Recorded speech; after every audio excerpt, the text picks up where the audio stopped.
주님께서 당신의 고통을 보신다, 바라봄에 대해서 좀 말씀을 전하려고 하는데요. 제가 요즘에 화가 이야기들을 좀 하면서 시작하고 있습니다. 오늘은 드가라고 하는 화가, 프랑스 화가인데요. 여러분들 이렇게 박물관이나 이제 미술관을 가시면은 알아보는 게 좀 필요하잖아요. 그죠? 해바라기 이렇게 있으면은 우리가 고흐 생각하고요. 그리고 저는 이렇게 아름다운 생생한 그런 사람의 얼굴 생각하면 르누아르가 좀 생각이 납니다.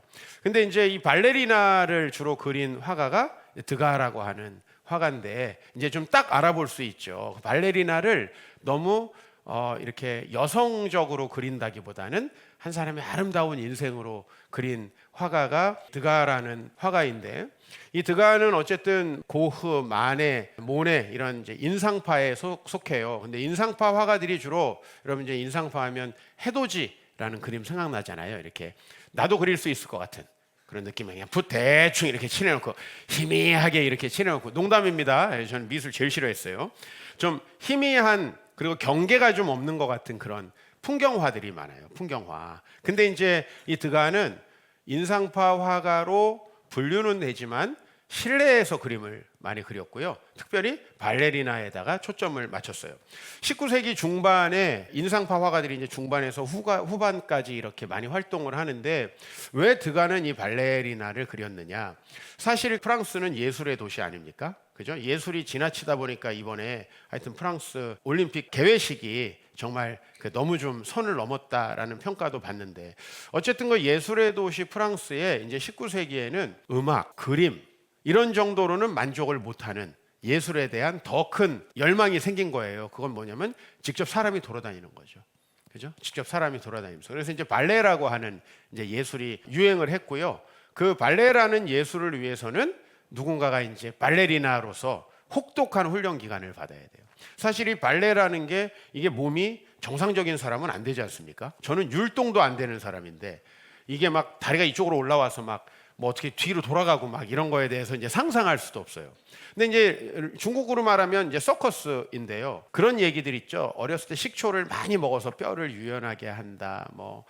뼈를 어렸을 때부터 과격하게 해서 심지어는 죽는 사람도 있었다고 합니다. 그래서 이 발레는, 여러분들 지금 강남에서는 있는 사람들이 시키는 게 이 발레예요. 우리 애가 발레 다닌다 그러면 왠지 있어 보이잖아요. 사실 발레는 당시에 가장 가난하고 없는 집 아이들이 부모님의 그 가난을 대물림하지 않으려고 선택했던, 아니 어떻게 보면 부모님이 우리 집안의 이 지긋지긋한 가난을 끊기 위해서 아이들에게 강요했던 직업이었다고 합니다. 사실은 여성이 몸을 써서 뭔가를 한다는 거, 사실은 여러 편견에 시달릴 수 있고요. 그 다음에 여러분 옛날에 발레리나 강수진 씨 발이 좀 유명해졌었잖아요. 발레리나들은 어렸을 때부터 말로 할 수 없는 고생을 하면서 발레리나가 됐다고 해요. 그런데 오늘 이제 제가 그 발레리나를 그린 우리 드가의 작품 중에 이제 에뚜알이라고 하는 작품이에요. 영어로 번역하면 스타이고 별이고, 이게 또 수석 무용수라는 뜻도 있다고 합니다. 불란서 말로. 그래서 이제 이 스타라는 그림인데, 이 그림 너무 아름답지 않아요? 그죠? 너무너무 아름답다. 이런 발레리나가 아름답게 그려졌다. 드가고. 그 다음에 이제 무대 위 발레 리허설이라고 하는 작품인데, 여러 이제 발레리나들이 무대 위에서 리허설하고, 아마 앞에 까맣게 보이는 사람은 뭔지 모르겠어요. 이렇게 지휘를 하는 사람인지 지도를 하는 사람인지. 그런데 여러분이 지금 보시면서 잘 보지 못한 부분에 제가 동그라미를 한번 쳐보겠습니다. 스타라는, 별이라는 그림에 저 뒤에 검은색 양복을 입은 사람이 이렇게 있어요. 그렇죠? 그 다음에 무대 위 발레 리허설이라는 작품에도 저쪽 뒤에 보면은 검은 옷을 입은 남자들이 있습니다. 이 남자들은 쉽게 말하면 스폰서를 그린 거라고 해요. 그러니까 이 발레리나들을 성적으로 이제 탐닉하고 싶은 사람들이 이제 재정적인 지원을, 가난하고 또 없는 집 자제들이다 보니까 이제 그들을 후원해 주면서, 요즘도 아마 이런 일들이 일부 예술 연예 계통에 있다고 제가 들었는데요. 이런 이제 사람들을 그려놨어요. 좀 작품을 보면서 이상합니다. 왜냐하면 저 사람들을 안 그리면 굉장히 아름다울 것 같아요. 그죠? 요 앞에도 까만 요 남자 치워버리고, 그 다음에 뒤에 저 음흉한 사람들. 근데 왜 드가는 굳이 그렸을까? 심지어는 이제 스타라는 그림에는 머리를 잘라버렸어요. 예, 누군지 상상하게, 그 음흉한 어떤 사람이 뒤에 있다라는 걸 상상하게끔 그렸는데, 사실 이 그림 자체가 보여주는 건 뭐냐면 이 발레리나의 현실이죠. 그러니까 아름다움을 그리려고 했다면 이런 내용들은 뺐어야 될 것 같아요.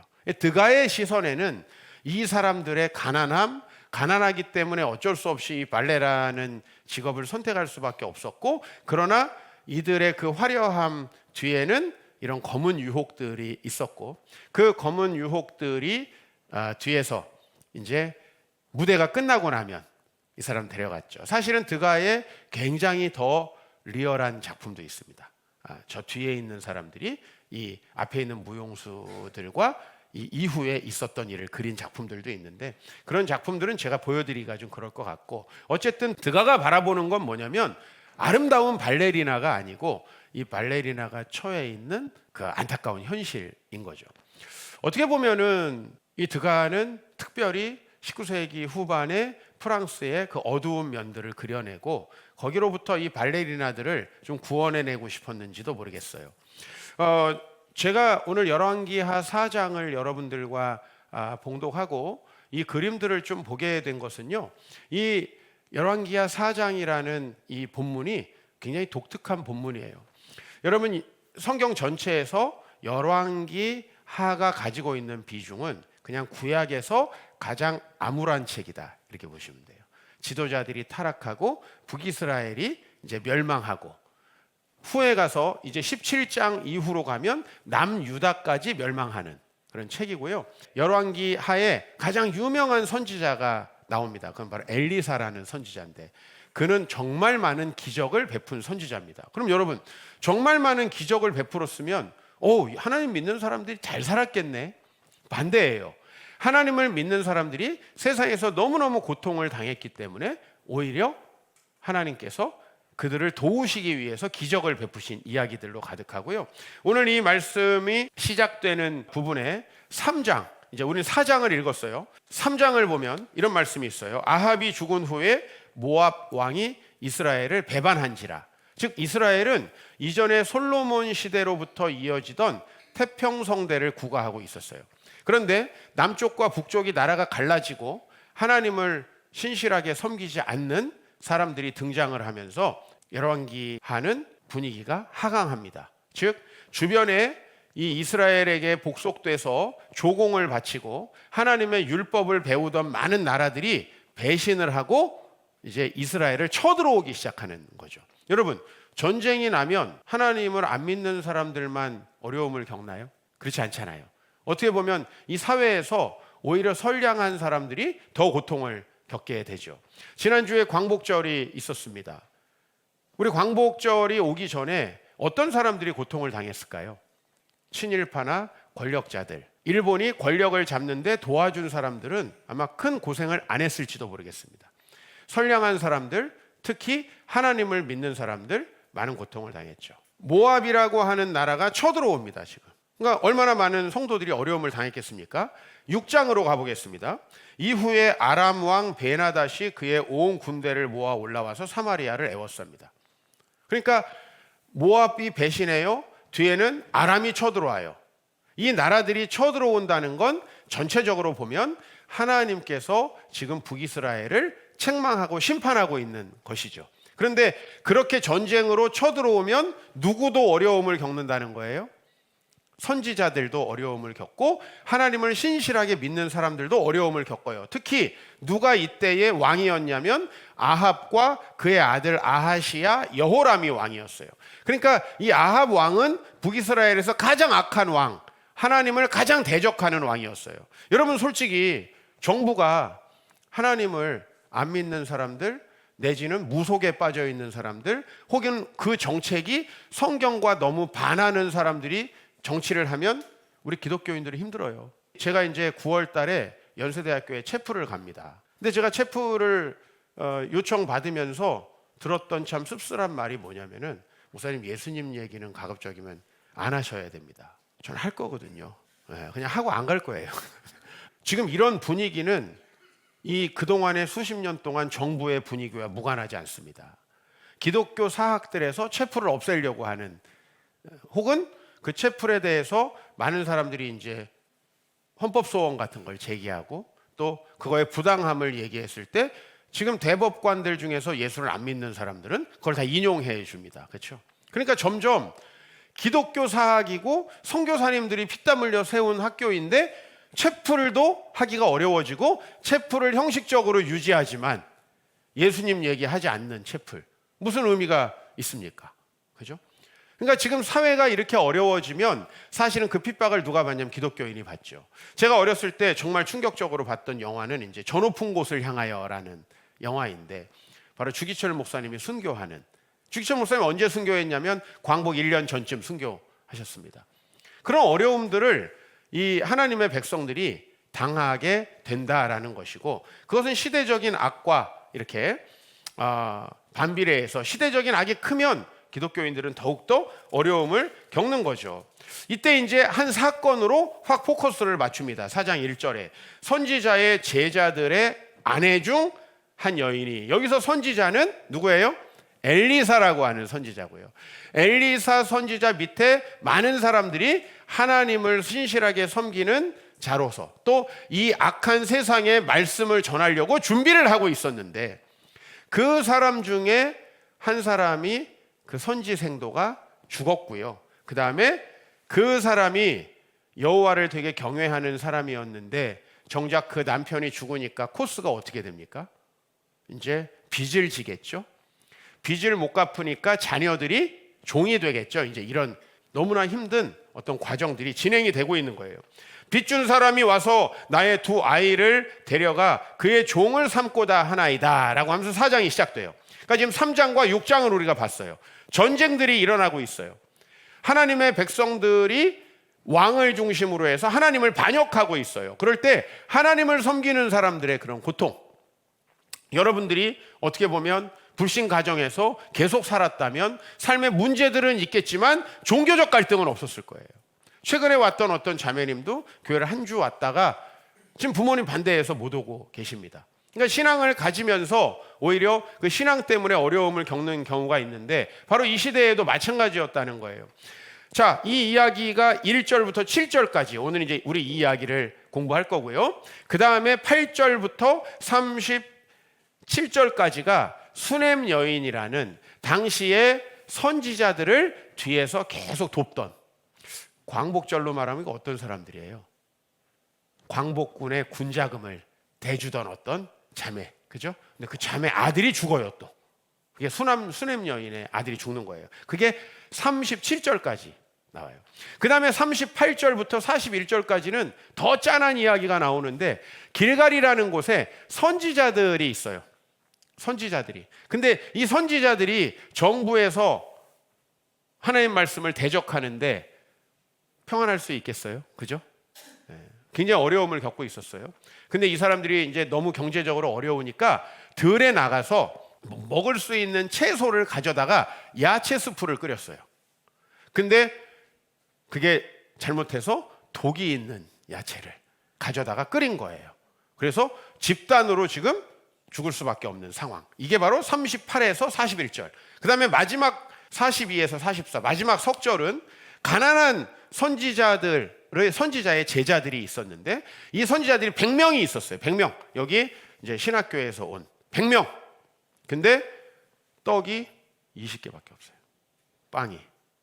어떻게 해야 돼요? 우리 같으면 사다리 타서 한 명이? 어떻습니까? 그걸 5명이 쪼개서 어떻게 먹겠어요? 그거와 야채 약간이 있었다고 해요. 이런 이야기, 그런 상황들이 이 4장에 쭉 이어집니다. 그리고 저는 이 열왕기하 4장을 너무너무 좋아하는데요, 다 하나님께서 놀라운 기적으로 살려주십니다. 자, 오늘 4장 1절 말씀은 좀 지나가고 좀 이따 할 거니까, 수넴 여인은 어떻게 됐냐? 선지자가 아들을 위해서 기도하고 아들이 살아납니다. 그 다음에 길갈에서 사역하던 엘리사의 제자들이 독이 들어있는 음식을 먹고 집단으로 이제 죽음의 위기에 처했을 때 엘리사가 한 가루를 넣고 죽을 끓이고 그것이 해독제가 돼서 다 살아납니다. 그리고 마지막으로 빵 20개와 채소 약간밖에 없었는데 100명의 선지자의 제자들에게 나눠주니까 그 빵이 다 나눠질 때까지 떨어지지 않아서 모든 사람이 먹는 기적. 그럼 목사님 미리 좀 부자도 되게 해주시고 좀 아파트도 주시고 연봉도 빵빵하게 주시지 왜 다 죽어갈 즈음에 지금 독약을 먹었는데 살려주시고 빵도 애시당 초 한 2,000개씩 주시지 20개 주셔가지고 시험 들었다가 뭐 좀 더 주시고 이게 신앙입니까? 라고 생각을 할 수가 있어요. 그러나 오늘 저는 이 말씀 속에서 자기 백성들을 절대 포기하지 않으시는 그 하나님, 그리고 열왕기하 4장 이제 3절을 보면은 선지자가 이야기하는 거예요. 너는 밖에 나가서 모든 이웃에게 그릇을 빌려와라. 그러니까 이 여인의 선지자의 아내죠. 선지자의 아내의 두 아들이 이제 종으로 팔려갈지도 모르는 그 두 아들이 나가서 그릇을 순종하고 빌려옵니다. 아니 그릇 빌려가지고 뭐 하라는 거예요? 그거 아니고 그릇을 빌려옵니다. 그랬더니 선지자가 거기다가 기름을 채우기 시작하는 거예요. 근데 그 기름이 모든 그릇에 가득 찼고 이제 오늘 말씀 7절은 너는 가서 기름을 팔아 빚을 갚고 남은 것으로 너와 네 두 아들이 생활하라. 짧은 말씀인데요. 저는 굉장히 많은 생각이 나고 이 어려운 시기에 크리스찬들이 어떻게 하나님의 보호를 받고 있는가에 대해서 여러분들은 예수 믿는데 왜 저는 가난합니까? 하는데 가난할 수밖에 없는 상황에서도 살리시는 그 주님.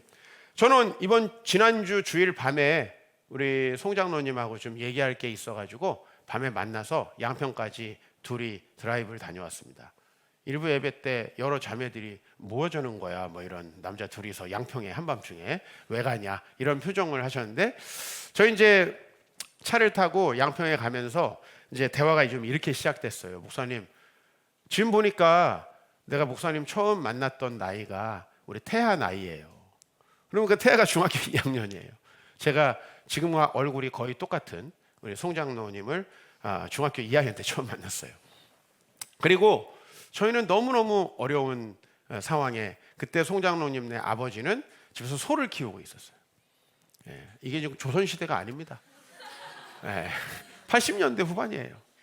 소를 키우고 있었고 저희 아버지는 믿음의 일대로 정말 어렵고 힘든 단칸방 생활 또 천막 생활을 이어가던 그 상황이었습니다. 둘이서 이런저런 옛날 얘기하면서 돌아오는 길에 우리의 결론은 너무 감사하다.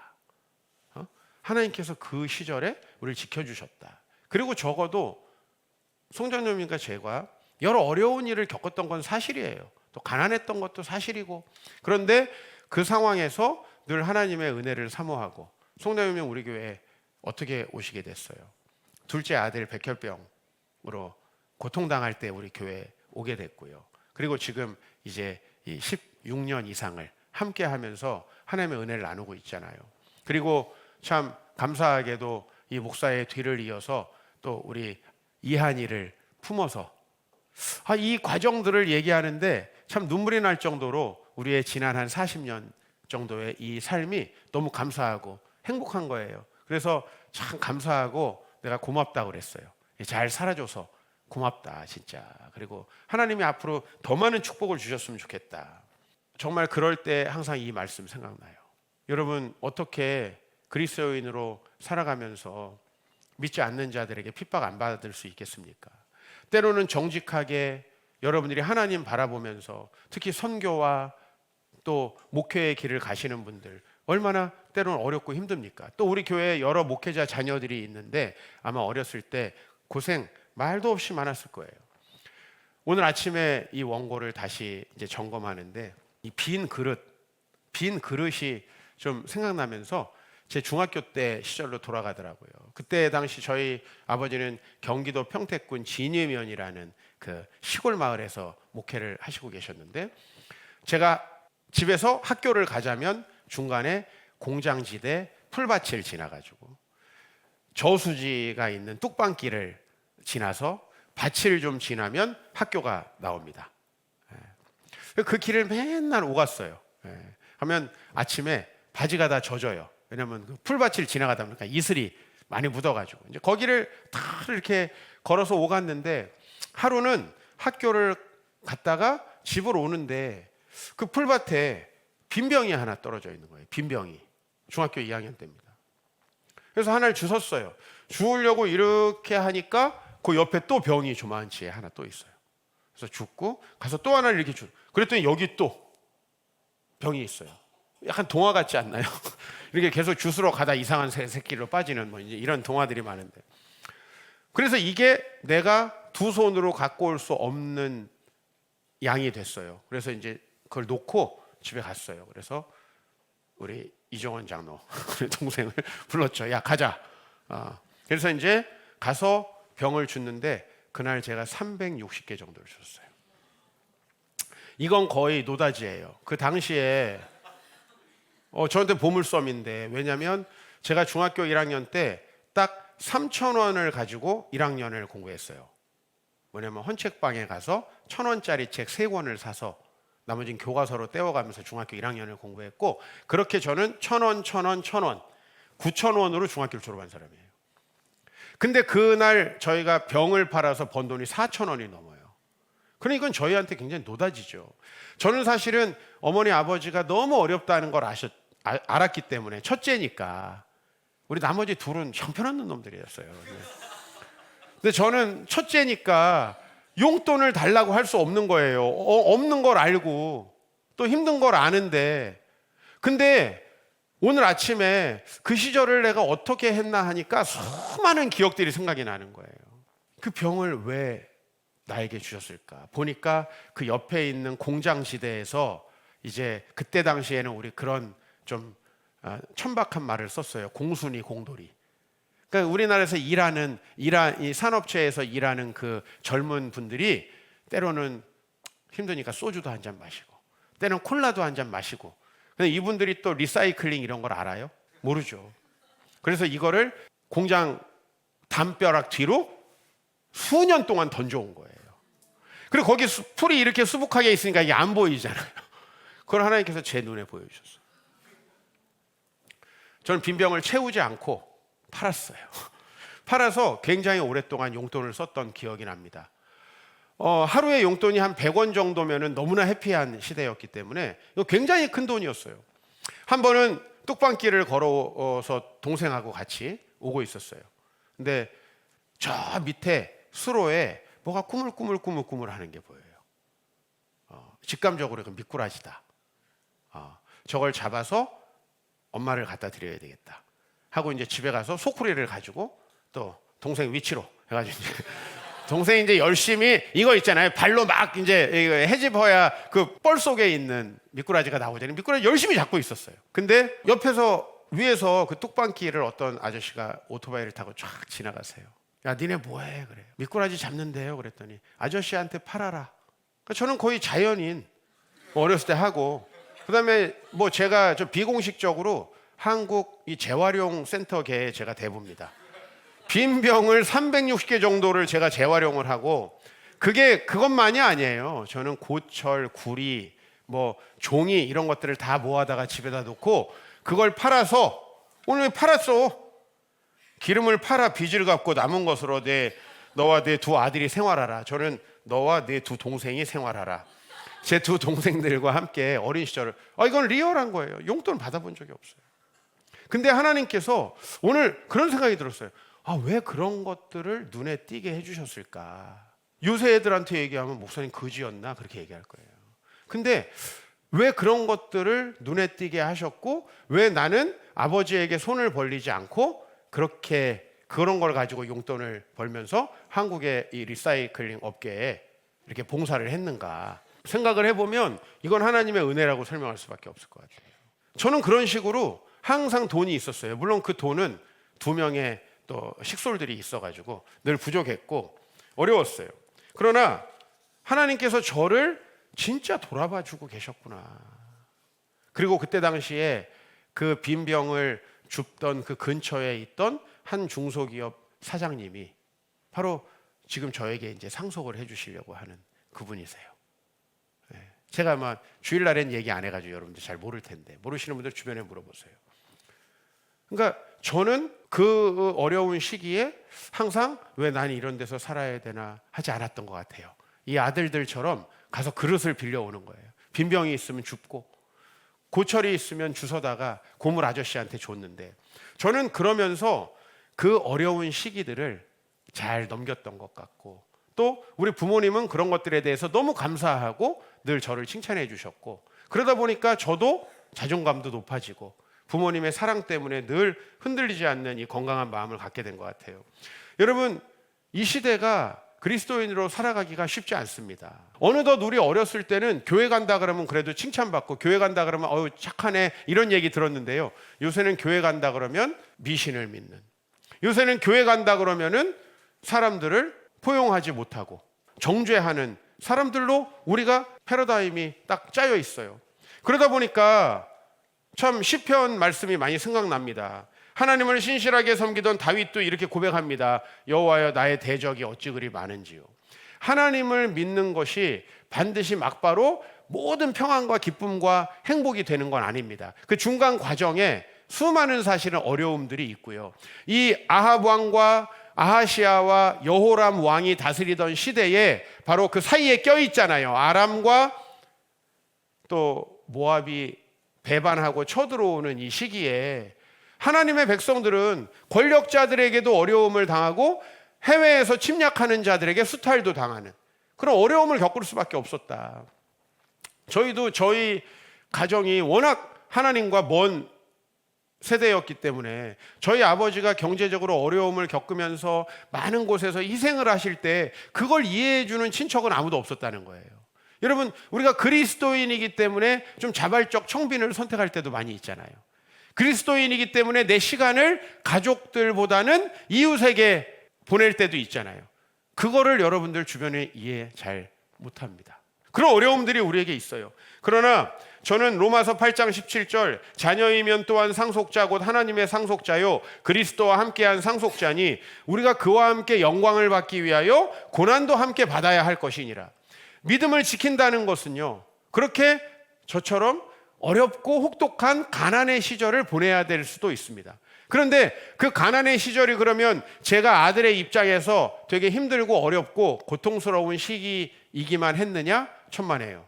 부유하게 살았던 어떤 사람보다 제가 강인한 정신력을 가지고 있다는 걸 알게 됐어요. 그리고 저는 어떤 가난도 별로 두렵지 않은, 예? 그럼 목사님 계속 가난하게 사세요.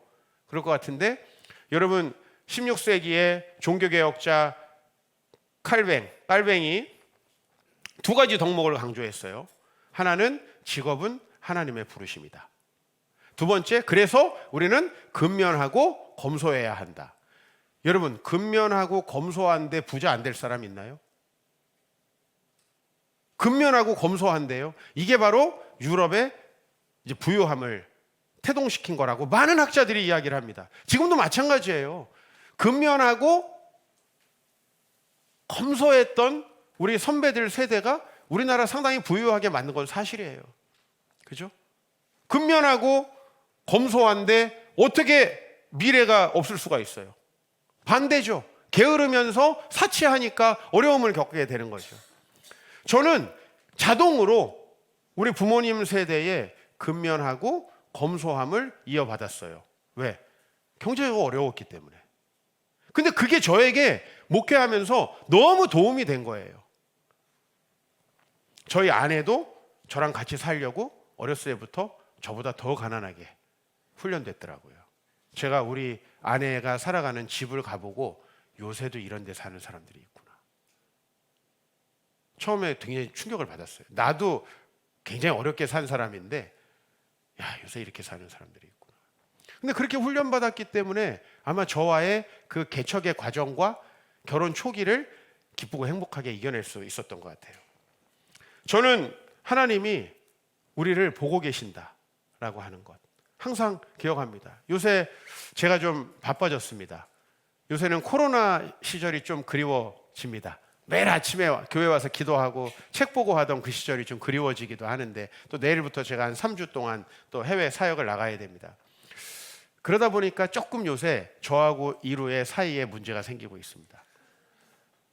제가 아이랑 많이 못 놀아주니까. 그래서 우리 아이가 요새 아빠랑 안 살 거야, 이 얘기를 엄청 많이 합니다. 이 얘기가 재현이나 지민이가 한다면 이건 장난이에요.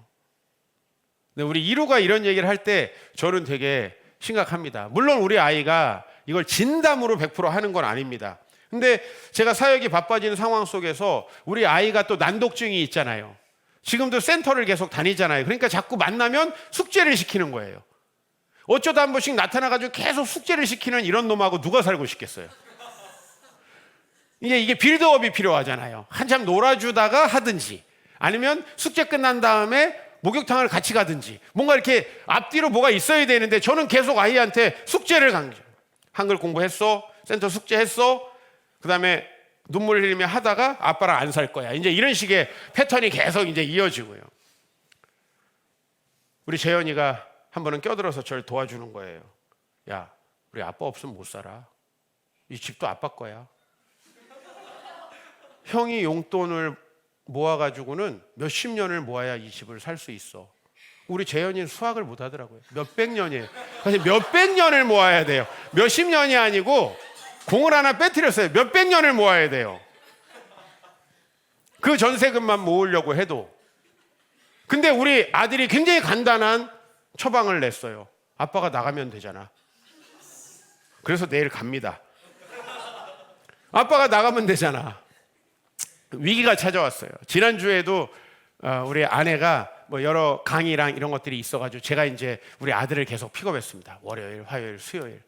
그리고 이제 급기야 수요일에는 너 오늘 가서 이거 숙제해 하고서는 여름에 한 번도 학교 가서 숙제하라고 얘기한 적 없거든요. 그냥 가서 놀다 왔는데 이거 쓰기 숙제를 3장 내주고 수학도 2페이지를 내줬어요. 수요일 아침에. 그래서 이제 제가 데리러 갔어요. 과연 했을까? 근데 숙제했어? 그랬더니 했대요.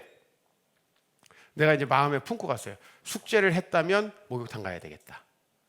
우리 아들과 제가 가장 해피할 땐 같이 목욕할 때거든요. 그리고 또 그거는 엄마가 못해. 나만 할 수 있는. 왜냐면 다른 건 전부 다 엄마랑 할 거야 그러거든요. 그럴 때마다 오는 이 좌절. 그러나 유일하게 목욕탕 가는 것만큼은 제가 할 수 있어요. 그래서 숙제를 했냐고 그랬더니 했대요. 근데 또 안 믿어지잖아요. 그래서 진짜 했어? 그랬더니 했대요. 그래서 가방을 열어보려다가 이건 좀 아닌 것 같다. 진짜 했으면 아빠랑 목욕탕 가자. 했더니 목욕탕 연대가 있어? 그래서 너무 좋아하는 거예요. 연대 가자, 연대. 그랬더니 나중에 엄마한테 엄마 오늘 연대 갔다 왔어. 우리 아들이 이제 그러니까 우리 집사람은 어디를 갔다 왔다는 거야. 사우나 연대. 그래서 목욕탕에 가서 우리 아들이랑 놀아줬어요. 그날 밤에 아들이 오랜만에 잠자리에서 저한테 뽀뽀를 해주는 거예요. 한 2년 정도 만에 처음인 것 같아요. 그리고 사랑한다 그러고. 제가 우리 아들이 아빠 안 살 거야 라고 할 때마다 마음속에 다짐하는 게 있어요. 아무리 네가 그래도 아빠는 너 포기 못해. 아빠는 너 포기 못해. 포기할 수 있어요? 걔가 그렇게 얘기한다고? 여러분들이 힘들고 어려워서 나 이제 하나님 안 믿어. 나 하나님하고 안 살 거야. 하나님 여러분 포기할 것 같습니까? 십자가 예수 그리스도가 뭘 보여줘요? 우리가 심지어 그분을 비토하고 그분을 거부하고 우리 인생에서 그분을 송두리째 뽑아내버려도 하나님 우리 포기 못합니다. 그죠? 우리 이루가 아무리 저를 모독하고 발로 차고 가라 그러고 이제 사춘기 때는 진짜 그럴 수도 있죠. 지금은 다 농반진반이거든요. 사춘기 때 진짜 그럴 수 있죠. 제가 포기할 수 있을까요? 근데 저보다 사랑이 너무너무 무한하신 우리 하나님께서 이렇게 말씀하시는 거죠. 너희 중에 누가 아들이 떡을 달라 하는데 돌을 주며 생선을 달라 하는데 뱀을 줄 사람이 있겠느냐. 너희가 악한 자라도 좋은 것으로 자식에게 줄 알거든 하물며 하늘에 계신 아버지께서 구하는 자에게 좋은 것으로 주시지 않겠느냐. 하나님은요, 여러분 포기하지 않습니다. 우리가 하나님이 없어. 하나님은 이때 뭐 하시는 건데? 믿는 자들이 왜 더 어려운 건데? 여러분, 제가 늘 변증하지만 믿는 자들이 어려울 때가 있는 거지. 세계 역사를 보면 믿는 자들은 항상 안 믿는 자들보다 평균 수명과 연봉에서 높습니다. 통계를 내보면 다 이렇게 나옵니다. 우리 목사들 과거에는 목회자용 보험이 따로 있었습니다. 훨씬 쌉니다. 왜? 술, 담배하고 막 엉뚱한 짓 하고 오토바이 타는 사람들보다 죽을 가능성이 적은 거예요. 우리가 요새 없어졌어요. 목사들도 하나 봐요. 요새 그런 보험이 없어졌어요. 요새 보험료율이 비슷해졌어요. 이제 보니까 목사들도 많이 죽는구나. 왜 죽나 제가 우리 주변의 목사님들한테 봤더니 장로님들한테 스트레스 받아가지고. 웃을 일이 아닌데 최근에만 한 3명 돌아가셨어요. 저보다 젊은 분들이. 오늘 이 얘기를 하려는 건 아니고요. 그분들이 얼마나 힘들까? 그럼 그분들의 아내와 자녀들이 또 고통을 당하겠죠. 그러나 하나님 보신다는 겁니다. 겉으로 보이는 게 다가 아니라는 겁니다. 그게 제가 제 인생에 경험했던 것이고요. 예수님이 말씀하시는 거예요. 우리 하늘 아버지께서는 구하는 자에게 좋은 것을 주신다. 제가 얼마 전에 탁구 동메달 땄던 이은혜 자매 이야기했습니다. 그 은혜 자매가 진짜 신앙이 좋은 것 같더라고요. 그래서 제가 예전에 우리 장미란 선수 만나서 지금 차관이 됐지만은 그때 한 20년 전이죠. 참 신앙이 좋구나 제가 그렇게 느꼈고, 그 이후로는 제가 이 자매가 처음인 것 같아요. 신앙이 좋다라고 좀 진실하게 느껴지는. 근데 이번 주에 알게 됐어요. 저희 총신 94회 톡방이 있어요. 근데 이은혜 자매의 아빠가 저희 동기 목사님이더라고요. 내몽골에서 살던 아이를 이제 양영자 선교사, 과거에 이제 탁구 여제였죠. 양영자 선교사가 한국에 데려올 때 부모님을 이제 있어야 되잖아요. 그래서 처음으로 해외 국적자를 입양하는데 이 목사님이 엄청 오랫동안. 근데 제 동기 목사님이시더라고요. 작년에 몽골에 갔었습니다. 그리고 우리 부여의 후손인 부리아트족 성경 번역하는 장현수 선교사님이 제 강의에 참석을 하셨어요. 교제를 나누다 보니까 이제 나중에 호텔에 딸을 데려왔는데 이 두 분은 불임이세요. 자녀가 없으세요. 몽골에 자녀를 품어가지고 7년 동안 입양을 계속 허가나기를 기다리고 계셨어요. 그리고 최근에 허가가 났다고 연락을 받았습니다. 그리고 이 아이가 허가나지 않았기 때문에 한국에 한 번도 못 오셨어요. 왜냐하면 이 아이랑 같이 올 수가 없는 거예요. 이 아이는 자녀가 아니니까. 근데 이제 허가가 돼서 한국에 오신다는 연락을 받았습니다. 브리아트족의 한 아이, 내몽골에 살고 있는 아이, 하나님께서 다 보신다는 거예요. 저한테는 너무 위로가 되고, 하나님이 우리 아들 또 한이를 이렇게 저와 어렸을 때 만났던 우리 송장로님 통해서 또 보고 계시잖아요. 하나님 보고 계십니다. 그리고 보고 계신다는 걸 믿는 사람은 행동이 다르고 태도가 다르고 마음이 다릅니다. 그게 어린 시절에 제 마음이었던 것 같아요. 저는 그 마음 제가 건강한 건지 알았어요. 근데 하나님이 주신 마음이에요. 나는 왜 이렇게 살아야 돼? 빈병 주우면서 난 왜 시주 주우면서 살아야 돼? 가 아니라 난 재활용 업계 대부다.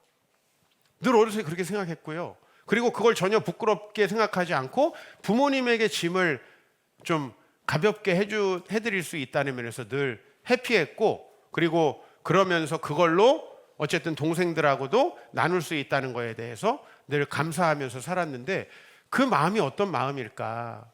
주님이 우리의 고통을 보신다는 것을 잊지 않으면 여러분 그 마음이 분명히 있을 거고요. 그 마음은 분명히 기름을 채우는 축복.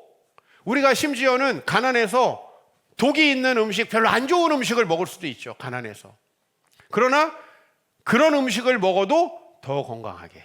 저는 먹을 수 있는 거라면 모든 걸 먹었던 것 같아요. 모든 걸. 건강 이런 건 생각해 본 적이 없어요. 딱 이제 건강 생각하고 먹는 건 3달 전밖에 안 돼요. 3달 전부터. 그런데 그 모든 과정 속에 하나님께서 저를 지켜주셨고, 또 우리 교회가 개척되는 과정 속에 수많은 하나님의 돌보심이 있었다. 여러분 정말 그 하나님이 여러분을 보신다는 거 잊지 마시고요. 다른 소망이 없어도 그 소망만큼은 변하지 않는다는 거 여러분 꼭 기억하시고요. 그리고 그렇게 살아갈 때 하나님이 기적이 있다는 걸 아셔야 돼요. 왜 기적을 경험할 수 없느냐? 낫게 해주세요. 기도를 안 해서 경험할 수 없는 게 아니라 여러분, 하나님의 뜻과 그분의 보호하심을 진짜 신뢰하고 살아야 돼요. 그래야 기적이 있는 거예요. 이스라엘 백성들이 하나님의 말씀 신뢰하고 애굽을 떠나니까 하나님이 홍해를 갈라주시는 거지. 홍해 갈라주시면 떠날게요. 그럼 갈라졌을까요? 그건 미신이라는 거예요. 하나님 계시면 한번 홍해 갈라보세요. 하나님 계시면 이 물통에다가 기름 한번 채워보세요. 이건 신앙 아니에요. 주실 걸 믿고 가는 겁니다. 그렇게 우린 나눌 수 있고, 그렇게 헌신할 수 있고, 그렇게 하나님의 말씀대로 살아갈 수 있습니다. 그랬을 때 여러분, 하나님의 기적을 경험한다. 여러분의 고통을 보시는 주님을 의지하면 하나님을 경험한다. 특별히 그분의 놀라운 기적을 경험한다. 제가 그동안에 살아오면서 해결된 많은 문제들을 여러분들은 대부분 가지고 계세요. 그리고 지금도 힘겨운 그런 상황 속에 살고 계시죠. 그러나 그 하나님은 동일한 하나님이시고, 그리고 그 하나님은 지금도 여러분의 고통을 보신다.